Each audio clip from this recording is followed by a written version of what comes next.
Hi guys, so I'm gonna read Triumph Adventure Comics number 1, which was published in August of 1941. So this is the first appearance of the first Canadian superhero named Nelvana of the Northern Lights. And I'll just read a little blurb kind of talking about the history in the trade paperback for this comic. See, and also yesterday was Remembrance Day, which in Canada and like the other British Empire, like the British or the Commonwealth, Britain, Australia, New Zealand, and other places, it's like remembering in World War One the veterans who served their country in World War One and World War Two and the Korean War and other conflicts. And I think if there's a counterpart to it in the United States called Veterans Day. I think that's the same as Remembrance Day. But yeah, I just wanted to say thank for all the people who served to protect Canada and United States and other countries during the various wars. I'd like to say thank you for protecting everybody and thank you for their service. But anyway, so Nelvana of the Northern Lights, created by Adrian Dingle, edited by Hope Nicholson. So from 1941 to 1947. So I'm only going to read the first issue. So introduction.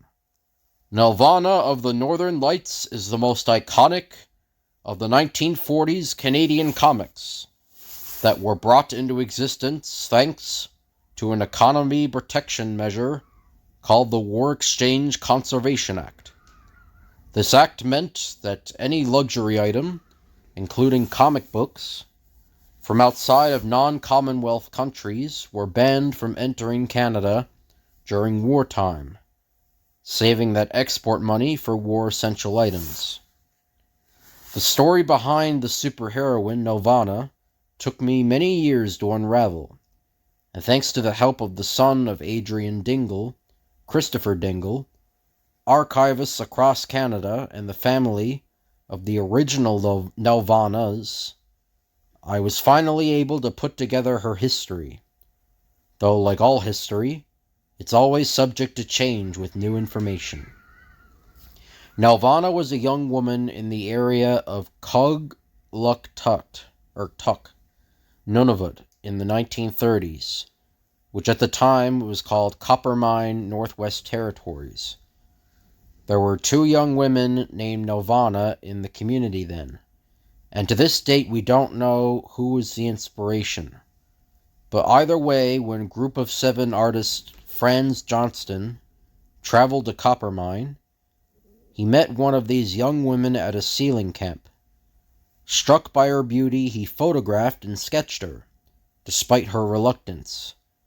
Upon returning to Toronto, he talked to a friend named Adrian Dingle about the possibility of making a comic book character based on her.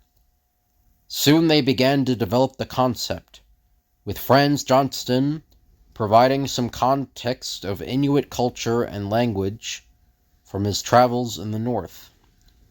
And of course, Adrian Dingle created her iconic appearance of the fur-trimmed miniskirt and ethereal headband. At some time before Adrian Dingle released his first comic book, Triumph Comics number 1, through his newly formed company, Hillsborough Studio, Franz Johnston left the project after helping to develop the concept of the first issue, where Nelvana faces against the evil Kablanuts, a Qualunat in today's common Inuktitut, meaning white person, later changed in the comics to be specifically Nazis. Nelvana of the Northern Lights quickly became a popular feature in Triumph Comics, which after several issues became published by Bell Features, with Adrian Dingle ending Hillsborough Studio and becoming art director and frequent cover artist of Bell Features' extensive Canadian comic book lines. Like most comic books in Canada in the 1940s, Nelvana of the Northern Lights was published only in black and white, with one color one-shot later in her career, in Super Duper Comics. She was popular enough to warrant an iron-on patch, along with many cover appearances to her name. After the end of the era of Canadian World War II comics, with the resurgence of American comics in the late 1940s, Nelvana disappeared. Many decades later, a trio of young animators discovered a treasure trove of rare 1940s comics, and negotiated with the copyright owners to transfer the characters over to them. Michael Hirsch, Patrick Lubert, and Clive A. Smith then formed the animation studio Nelvana Animation.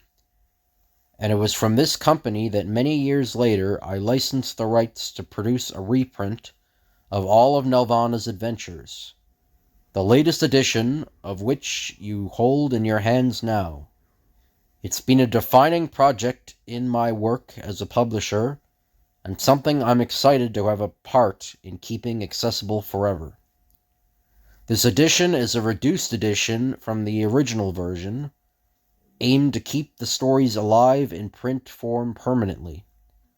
The original edition that was first published through a Kickstarter and reprinted through IDW Publishing contains additional research essays and content not available in this version. So Hope Nicholson, editor. I'm not sure if this is an alternate cover for Triumph Adventure Comics #1, but I think I'm going to use this for the thumbnail because it looks better. Because the actual cover that I have, it's the highest quality one the only one I could find. And it was really low quality, but I'll show you it in a second. So I'll just use this for the thumbnail. So Amazing Adventures in the Life of Nelvana of the Northern Lights by Adrian Dingle. 68 pages. And this is the highest quality I could find of what I think is the actual cover, but Triumph Adventure Comics, August. Fun Mystery Adventure. Nelvana of the Northern Lights by Adrian Dingle. Many, many years ago, as legend has it, Koliak the Mighty, king of the Northern Lights, married a mortal. This so angered the gods that a curse was placed upon Koliak, forbidding him to be seen again by earthly beings. His spirit may still be seen in the form of brilliant lights that streak majestically across the northern skies. His beautiful daughter, Nelvana, inherits her mother's characteristics and is often seen by human eyes. Her brother, Tenero, carries the curse of her father, and so must never be seen by those of the white race. Follow the exciting adventures of Nelvana and Tenero every month as they protect their Arctic brothers from the evil plans of the Kablunets. Death stalks the Arctic. The Eskimo tribes are desperate. Some strange unseen force is stealing the fish and seal from the northern waters, cutting off the food supply and threatening the Arctic race with death by slow starvation. Something must be done. Tadjo, the great chief, calls his headmen. The great council meets at the end of the long night. Go, go! Call your brothers! Speed with the wind! Swift as the caribou! Tadjo waves farewell as the Kamutiks dash away. Gaunt, hungry eyes peer from the empty igloos at the approaching strangers. To every village the news is carried. All available food and supplies are taken to Tadjo. From all corners of the Arctic, The people of the North rush to the Great Council. Treacherous routes prove disastrous. Exhaustion and cold take their toll. Some will never make it. Through raging blizzards, they struggle onwards. The dogs begin to falter. Death seems perilously near. When suddenly, the leader's voice is heard above the blizzard's roar.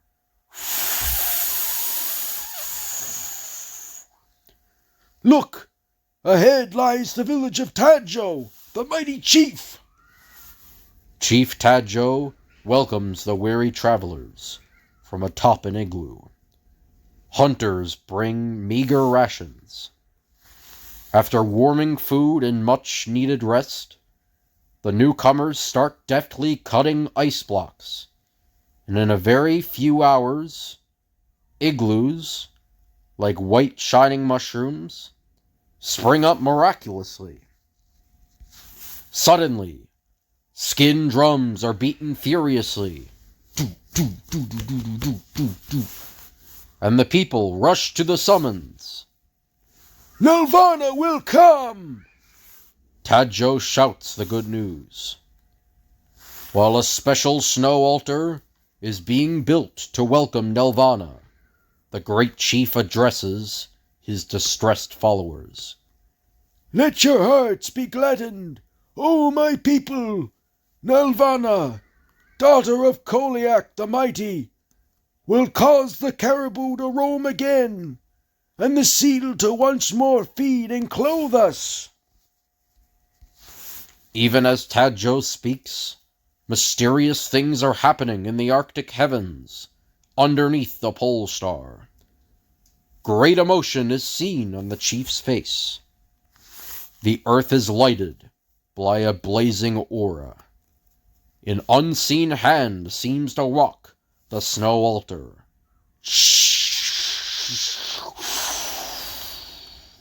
And the awe-stricken people look up to see a beautiful vision appearing.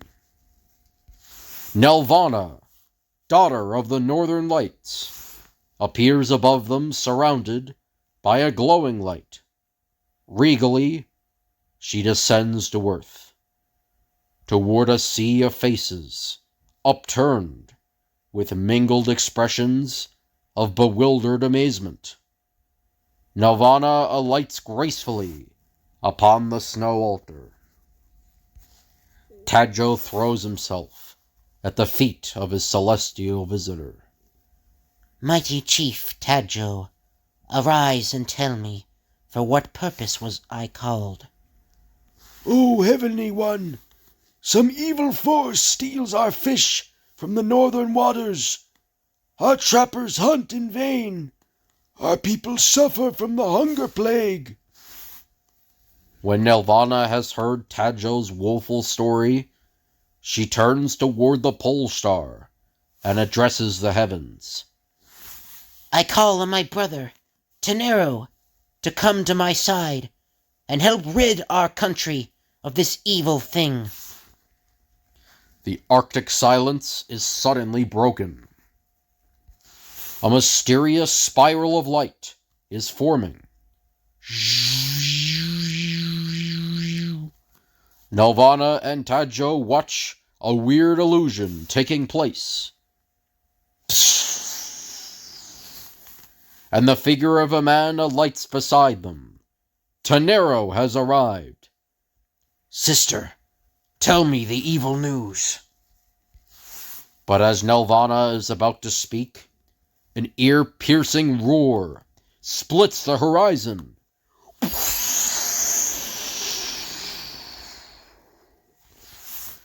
This is the work of the Kablinets, evil white ones. And so, my brother, you must assume your disguise, as no white one must ever gaze upon your human form. Nelvana hastily unfastens her magic cloak. Tenero stoops, allowing Nelvana's cloak to cover him. As the cloak settles, a peculiar change takes place. The outline of Tenero's figure is transformed. Nelvana chants a magic phrase. And as the cloak is drawn away, the amazed Eskimos see Tenero in another form. Nelvana bids farewell to Chief Tadjo and his people. We leave you now, O Tadjo, to destroy this evil thing that menaces your people. Nelvana, firmly gripping Tenero's collar, soars up into the air toward the pole star. As they speed over the desolate Northland, a lonely and despairing hunter, sighting them, breathes a grateful prayer. Meanwhile, several hundred miles north of Tadjo's domain, strange ships can be seen, with weird derrick-like apparatus protruding from their roofs. Strange lights are lowered by these derricks into the silent Arctic depths, and the sea glows with a queer phosphorescence. No sound is heard, save the gentle plop made by the slowly descending lights, breaking the ocean's surface. From a control room on one of the ships, the evil face of Commander Toroff surveys the operations. As each uncanny light reaches the ocean bed, the cables are released. Having dropped its cargo, the strange flotilla speeds off, leaving the sea studded with sparkling lights. Then the seals of the Arctic are lured by the twinkling lights. Polar bears begin to swim unsuspectingly to their doom. Also the killer whale. Regardless of their size, the fascination draws them nearer. Suddenly, Nelvana and Tenero notice below them a stretch of curiously glittering water. Resting on a light shaft, they catch sight of the disappearing ships. While Tenero remains on guard atop an iceberg, Nelvana inspects the lights at close range and makes a discovery. Nelvana hurries back to tell Tenero of what she has found. Those lights are time bombs. Quick, they may explode. Mighty Koliak, my father, sent us the power to destroy this menace. Instantly, the northern lights twist and turn into one large mass. Koliak, the mighty, has answered his daughter. The northern lights form a gigantic magnet in Nelvana's outstretched arms. Under the sea, the glittering bombs begin ticking ominously. Suddenly, by Koliak's unseen magnetic force, they rise to the surface. Powerful electric rays reach from sky to sea. The waves are parted by the skyward bound bombs. Thousands of the treacherous-looking explosives are drawn to the enormous magnet of light. The air is filled with terrific explosions.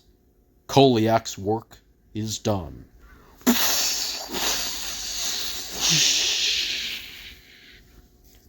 And so, Tenero, we have foiled the evil Cablinet's carefully prepared plan to rob and starve our people.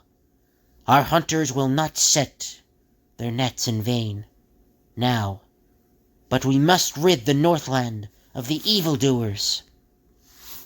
While Nelvana speaks, the cruel eyes of Toroff have witnessed the spoiling of his plans. The Republic will not like hearing of his failure. So that cursed Arctic waif and her dog think they have won. Ha! They underestimate Toroff's power. Order all ships to speed away from the iceberg, then spread out for a surprise attack from all directions. Shoot the dog, but bring the girl to me alive. Says, I have a plan. The high-powered ships dash off through foaming spray to fulfill Torof's command. Be careful, Nelvana. The Arctic menace still lives. Don't miss next month's exciting adventure. So I hope you guys enjoyed the video. If you could like, comment, and subscribe, that'd be appreciated.